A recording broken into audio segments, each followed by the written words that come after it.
तो welcome back to our channel trick with AK. आज हम रीजनिंग के कुछ ऐसे इम्पॉर्टेंट क्वेश्चन करने वाले हैं जो कि आपके बार बार एग्जाम्स में पूछे जाते हैं, और हम कुछ क्वेश्चन ट्रिक से भी करेंगे जिसका हम प्रैक्टिस सेट नंबर 5 करने वाले हैं। तो चलिए दोस्तों, हम अपने वीडियो को स्टार्ट करते हैं।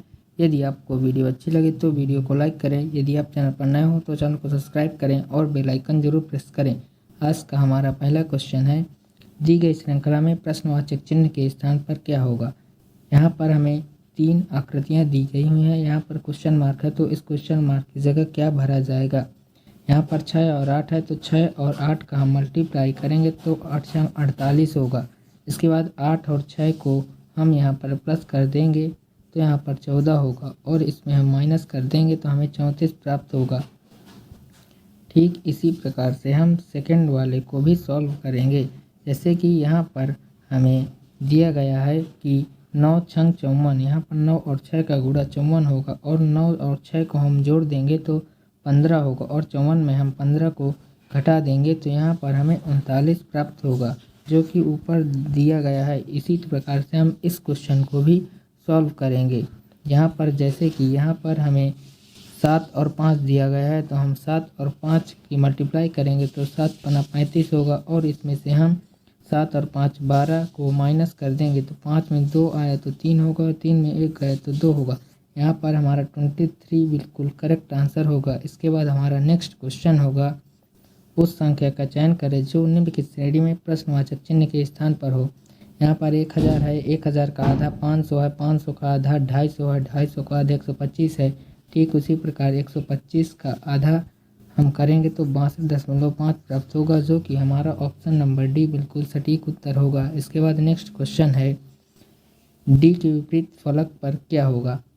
सब दो पाँचों में हम किसी, यहाँ पर 2 पाँचे दिए गए हैं और दोनों पाँचों में सी उभयनिष्ठ है, तो यहाँ पर सी के आगे दक्षिणावर्त में डी है और यहाँ पर सी के आगे बी है, तो ये आपस में एक दूसरे के विपरीत हो जाएंगे। हमें डी का विपरीत फलक पूछा है, तो डी का विपरीत फलक यहाँ पर हमें बी प्राप्त होगा, जो कि हमारा ऑप्शन नंबर सी बिल्कुल करेक्ट उत्तर होगा। इसके बाद नेक्स्ट क्वेश्चन है, यदि ए का मान 2 दिया गया है, ए जो है 1 नंबर पर आता है, इसमें 2 की मल्टीप्लाई की गई है तो 2 होगा।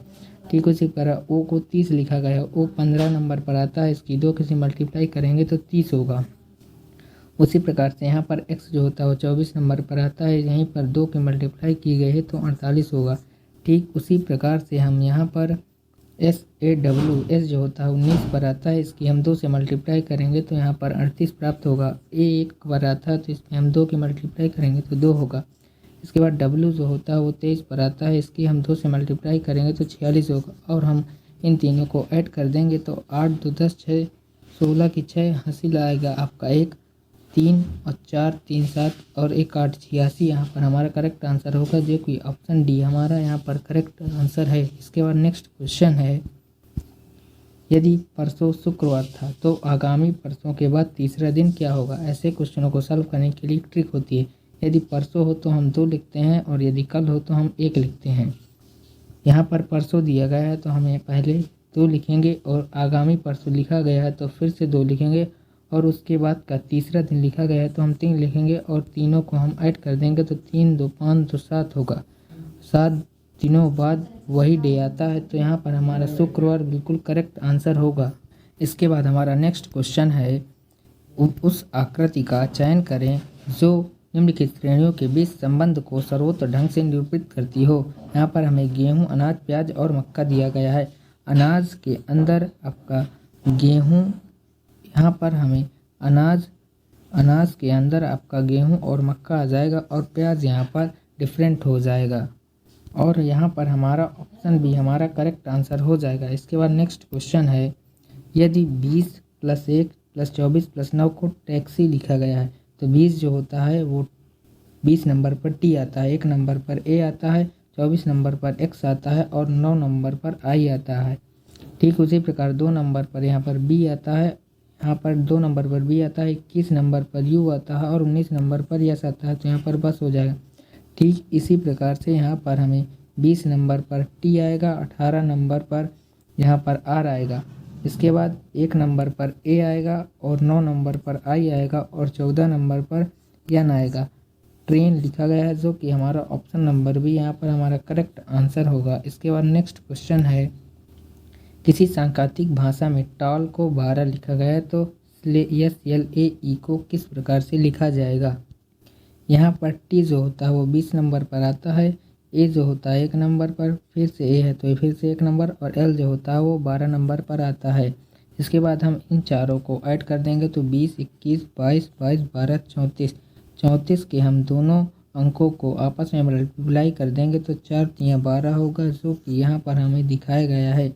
ठीक उसी प्रकार से हम एस जो होता है वो 19 नंबर पर आता है, एल जो होता है 12 नंबर पर आता है, ए 1 नंबर पर आता है और ई 5 नंबर पर आता है। इन सभी को हम ऐड कर देंगे तो 19, 10, 29, 29, 2, 31, 1, 32, 32, 5, 37 होगा, और इन्हीं दो अंकों के हम आपस में मल्टीप्लाई कर देंगे तो 21 होगा, जो कि हमारा ऑप्शन नंबर सी बिल्कुल करेक्ट आंसर होगा। इसके बाद हमारा नेक्स्ट क्वेश्चन है, घड़ी में यदि 2:15 बज रहे हैं तो उसका जल प्रतिबिंब क्या होगा। जल प्रतिबिंब के लिए हम 6:30 से जो समय दिया गया उसको घटा देखते हैं। यहाँ पर 2:15 दिया गया तो हम इसको माइनस कर देंगे तो 30 में 15 गया 15 आएगा, और यहाँ पर 6 में 2 गया तो 4 आएगा। यहाँ पर हमारा करेक्ट आंसर 4:15 होगा, जो कि हमारा ऑप्शन डी बिल्कुल करेक्ट आंसर होगा। इसके बाद नेक्स्ट क्वेश्चन है, उस संख्या का चयन करें जो निम्नलिखित प्रश्नवाचक चिन्ह के स्थान पर आ सकती है। यहाँ पर 992, 162, 12 फिर क्वेश्चन मार्क है। तो यहाँ पर 992 लिखा गया तो 9 फिर 9 और फिर 2 हम तीनों की मल्टीप्लाई कर देंगे तो हमें 162 प्राप्त होगा। ठीक उसी प्रकार 162 के 1 गुणा 6 गुणा 2 कर देंगे तो हमें 12 प्राप्त होगा। उसी प्रकार से हम 12 के 1 और 2 का गुणा कर देंगे तो हमें 2 प्राप्त होगा, जो कि हमारा ऑप्शन नंबर ए बिल्कुल करेक्ट आंसर होगा। इसके बाद नेक्स्ट क्वेश्चन है, उस विकल्प का चयन करें जो तीसरी संख्या उसी प्रकार से संबंधित है जिस प्रकार से दूसरी संख्या का संबंध पहली से संबंधित है। यहाँ पर 96,344 का संबंध 26 से दिखाया गया है तो 87,558 का संबंध किससे होगा। या इस क्वेश्चनों में इन सभी अंकों को जोड़ देंगे तो हमारा 26 प्राप्त होगा। जैसे कि यहाँ पर हमें 9, 6, 15, 3, 18, 4, 22, 4, 26 इसी प्रकार से यहाँ पर 26 लिखा गया है। ठीक उसी प्रकार से हम इनके सभी अंकों को जोड़ देंगे तो 8, 7, 15, 5, 20, 8, 28, 8, 36 होगा, जो कि हमारा ऑप्शन डी बिल्कुल करेक्ट आंसर होगा। नेक्स्ट क्वेश्चन है, गणेश को 72 लिखा गया है तो शिव को क्या लिखा जाएगा। ये क्वेश्चन आज के लिए आपका होमवर्क होगा। इसका आंसर आप लोगों को कमेंट बॉक्स में बताना है। तो वीडियो कैसी लगी, यदि आपको वीडियो अच्छी लगी हो तो वीडियो को लाइक करें, यदि आप चैनल पर नए हो तो चैनल को सब्सक्राइब करें और बेल आइकन जरूर प्रेस करें।